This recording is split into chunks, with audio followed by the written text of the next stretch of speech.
오늘 말씀의 제목은 뭡니까? 왕의 식탁에 앉은 사람이라는 제목으로 우리 사무엘하 9장 1절부터 13절 말씀을 가지고 은혜 나누겠습니다. 다 같이 하는 보겠습니다. 시작. 다윗이 이르되 사울의 집에 아직도 남은 사람이 있느냐?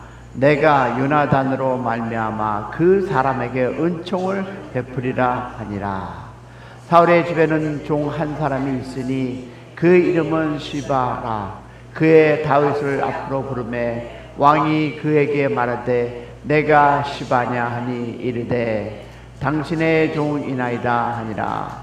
왕이 이르되 사울의 집에 아직도 남은 사람이 없느냐? 내가 그 사람에게 하나님의 은총을 베풀고자 하노라 하니 시바가 왕께 이르되 요나단의 아들 하나가 있는데 다리를 저는 자나이다 하니라.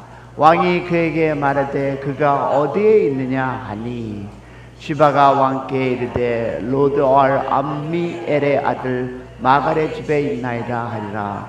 다윗 왕이 사람을 보내어 로드발 말미엘의 아들 마갈의 집에서 그를 데려오니 사울의 손자 요나단의 아들 느비보셋이 다윗에게 나와 그 앞에 엎드려 절하매 다윗이 이르되 느비보셋이요 하니 그가 이르기를 보소서 당신의 종이나이다. 다윗이 그에게 이르되 무서워하지 말라. 내가 반드시 내 아버지 요나단으로 말미암아 내게 은총을 베푸리라.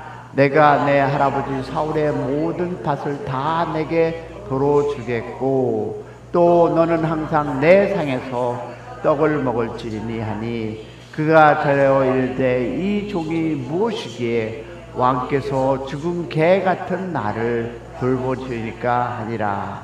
왕이 사울의 시종 시바를 불러 그에게 이르되 사울과 그의 온 집에 속한 것은 내게 다 내 주인 아들에게 주었노니 너와 내 아들들과 내 종들은 그를 위하여 땅을 갈고 거두어 내 주인의 아들에게 양식을 대주게 먹게 하라. 그러나 내 주인의 아들 느보보셋은 항상 내 상에서 떡을 먹으리라 하니라.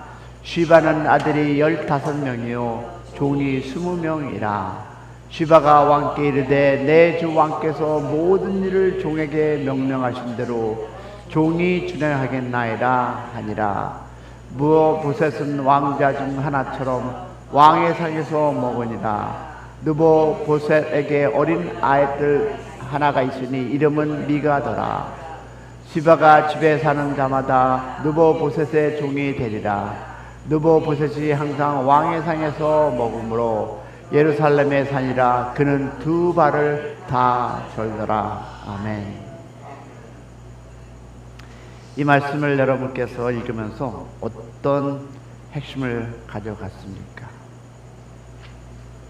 오늘 말씀은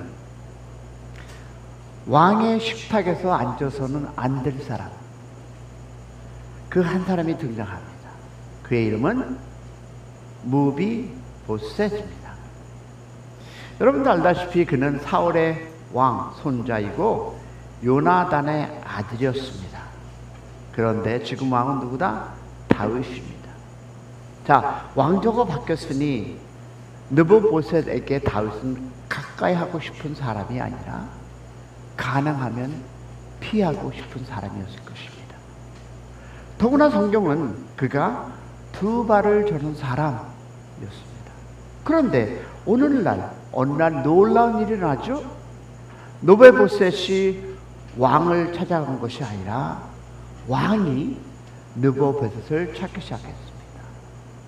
여러분들 알다시피 본문에 묻습니다. 다윗이 뭐라고 묻습니까? 사울의 집에 아직도 남은 사람이 있느냐? 왜 찾았습니까? 오늘 본문을 보니까 복수하기 위해서는 아니었습니다.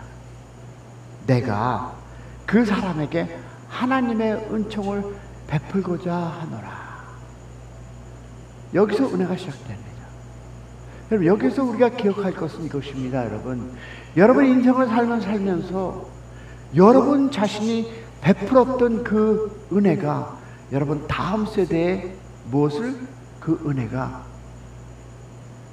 자식들에게 돌아갈 수 있다는 것입니다.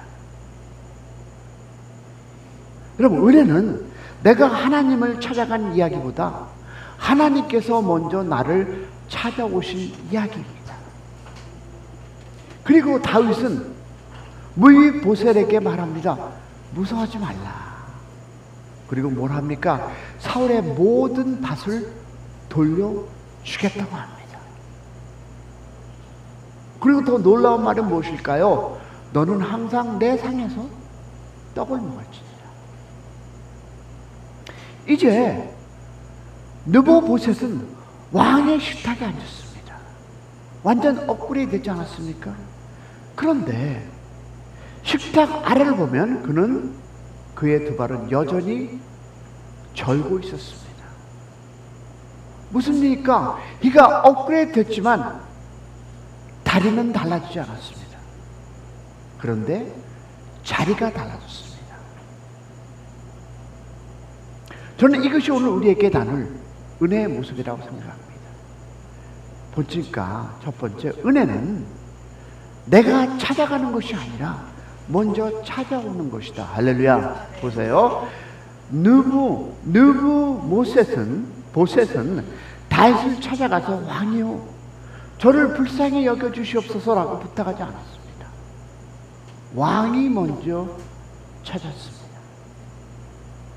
여러분들 알듯이 그가 무엇을 잘했기 때문도 아니고 왕에게 공로를 세웠기 때문도 아니고 오히려 그는 숨어 살아야 할 사람이었습니다. 그런데 왕이 먼저 기억하고 왕이 먼저 찾아가고 왕이 먼저 은총을 베풀었습니다. 왜 그랬을까요? 그가 받은 그 옛날의 그 친구의 은혜, 그것을 잊지 않았기 때문입니다. 그렇다면 여러분의 인생을 살아가면서 여러분이 베푸신 그 은혜가 다음 세대에게 또 여러분의 베푸신 그 은혜가 내려가지 않을까요? 누군가는 당신을 기억하고 그 기억함을 통해서 당신 자석 손자들에게 또 그런 은혜가 있을지 있지 않을까요? 우리가 부린 그 뿌린 씨가 지금 여러분의 삶이라고 볼 수 있다는 것입니다. 여러분, 베드로도 그랬습니다. 예수님께서는 베드로가 자신의 부인할 것을 이미 아셨습니다. 그렇죠? 근데 뭐라고 말씀하십니까? 내가 너를 위하여 내 믿음이 떨어지지 않기를 너는 돌이킨 후에 형제를 굳게 하라. 여기서 보니까 주님은 베드로의 실패를 모르신 것이 아니었습니다. 실패를 아시면서도 그의 인생을 포기하지 않으셨습니다. 그렇다면 우리는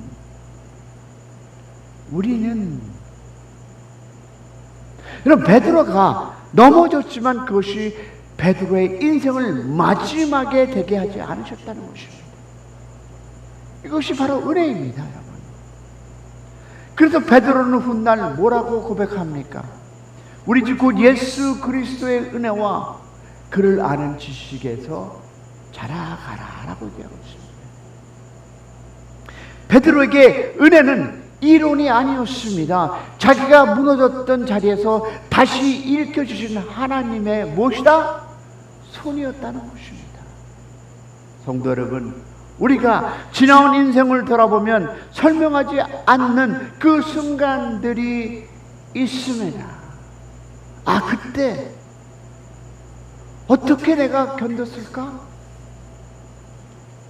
그렇게 넘어졌다면 어떻게 다시 일어났을까? 돌아보면 한 가지 대답밖에 없을 때가 있습니다.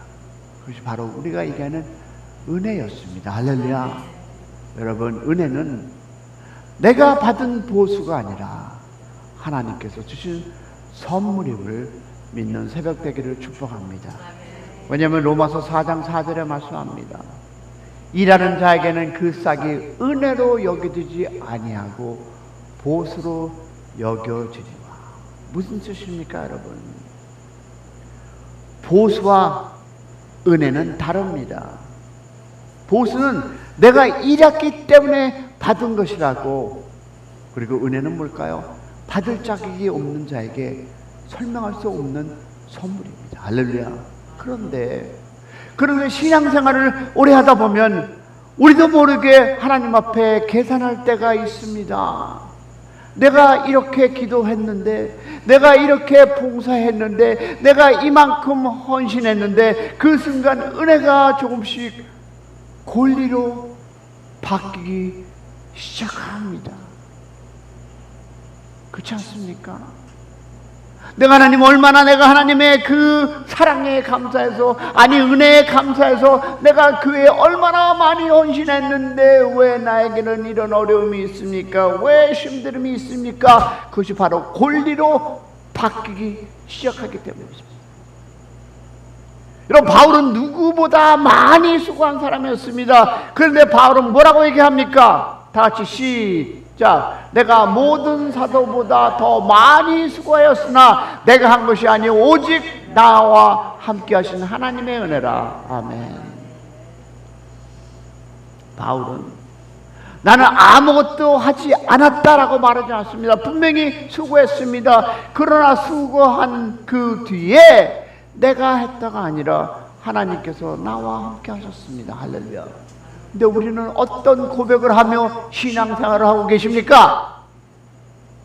목사님, 내가 교회를 위해서 내가 얼마나 하나님의 나라를 위해서, 우리 혹시 이런 고백은 하지 않습니까? 나한테, 여러분께, 여러분 주위에, 아니면 여러분 가정에게. 여러분, 이것이 은혜를 아는 사람은 여러분, 내가 했다가 아니라 하나님이 나와 함께 했음을 고백하는 사람이 될 수 있기를 축복합니다. 여러분, 은혜를 모르면 수고한 만큼 교만해질 수 있지만, 은혜를 알면 수고할수록 감사하게 됩니다. 할렐루야. 내가 여기까지 왔다가 아니라 하나님께서 이런 나를 여기까지 사용해 주셨습니다. 아멘이십니까? 이것이 우리의 고백, 우리의 삶의 오늘 하루의 시작되기를 축복합니다. 여러분, 은혜는 내 약점이 없어지기 전에 나의 자리를 바꿔놓습니다. 여러분, 오늘 말씀에서 가장 마음에 담는 장면이 무엇입니까? 다윗은 이렇게 얘기합니다. 무비보셋에게 뭐라고 합니까? 너는 항상 내 상에서 떡을 먹을지라. 그리고 성경은 마지막에 굳이 한마디 더 붙입니다. 그는 두 발을 다 절더라. 왜 그랬습니까? 너는 항상 이 떡을 나와 함께 먹어라. 그러나 또 마지막에 그는 두 발이 절었다. 무엇입니까? 너의 인생을 이러할지라도 너는 나와 함께 동행하리라. 할렐루야. 그럼 왜 이렇게 기록했을까요? 왕의 식탁에 앉았다고 누비보셋의 다리가 나은 것은 아니었습니다. 두 발은 그대로였습니다. 그러나 이전과 완전히 달라진 것이 있었습니다. 뭡니까? 그의 자리였습니다. 이전에는 숨어 살았습니다. 그러나 이제는 왕의 식탁에 있습니다. 이전에는 두려워했습니다. 그러나 이제는 왕의 보호 아래 있습니다. 이전에는 버린 사람처럼 살았습니다. 그러나 이제는 왕의 가족처럼 그 식탁에 있습니다. 여러분, 우리도 은혜를 받으면 모든 문제가 없어져야 한다고 생각할 때가 있습니다. 이것이 더 업그레이드해야 된다. 왜? 그러나 여러분, 그렇지 않습니다. 여러분, 예수님을 믿어도 여전히 부족합니다. 오래 믿었는데도 고쳐지지 않는 모습이 있고, 생각하면 부끄러울 과거도 있고, 때로는 또 넘어집니다. 그런데 은혜는 말합니다. 내 발만 바라보지 말아라. 내가 지금 누구의 식탁에 앉아있는지를 보아라. 할렐루야. 나는 완벽해서 하나님의 자녀가 된 사람이 아닙니다. 은혜가 나의 그 자리를 바꿨음을 믿기를 축복합니다. 그래서 은혜를 아는 사람은 다른 사람을 보는 눈도 달라져야 합니다. 나도 은혜를 왕의 식탁에 앉아 있으면서 저 사람은 자격이 없어 라고 쉽게 말할 수 없다는 것입니다. 여러분, 왜 그럴까요? 나를 기다려 주셨으니 나도 기다려주고, 나에게 다시 한번 기회를 주셨으니 나도 다시 기회를 주는 그런 여러분의 삶이 되기를 축복합니다. 그것이 바로 은혜를 아는 받은 사람의 모습이라는 것입니다. 그러면 결론은 무엇일까요? 두 발보다 식탁을 바라보시기 바랍니다. 나의 인생에 지금 나의 아래에 있는 그 어려움과 좌절함과 힘듦과 이 역경이 아니라 식탁에 어디에 앉아 있는가를 보라는 것입니다. 오늘 말씀을 마치면서 무비보셋의 모습 하나만 기억했으면 좋겠습니다. 그의 두 발은 여전히 절었습니다. 여러분의 삶의 환경에서 아픔이 있고 고통이 있고 그 상처가 있고 더 나아가서 여러분의 육체에 아픔이 있습니다. 그러나 그 두 발은, 다시 말해서 여러분의 그 역경은 그대로 있습니다. 그러나 그 자리가 달라졌듯이 여러분이 어느 식탁에서 누구와 동행하고 있는가를 기억하시는 새벽 되기를 축원합니다. 우리도 마찬가지입니다. 아직 부족합니다. 아직 고쳐야 할 것이 있습니다. 그러나 그것 때문에 하나님의 은혜가까지 의심하지 마시기를 축복합니다. 여러분, 내가 잘해서 여기까지 온 것이 아닙니다. 은혜가 나를 여기까지 데리고 왔음을 믿기를 축원합니다. 그러므로 은혜를 아는 사람은 자랑할 수 없고 절망할 수도 없습니다. 자랑할 수 없는 것은 내가 잘해서 여기까지 온 것이 아니기 때문에, 할렐루야. 절망할 수 없는 것은 나의 부족함보다 하나님의 은혜가 더 크기 때문입니다. 오늘도 이런 고백을 하며 하루를 시작하기를 소망합니다. 다 같이 볼까요? 시작. 주님, 내가 나 된 것은 하나님의 은혜입니다.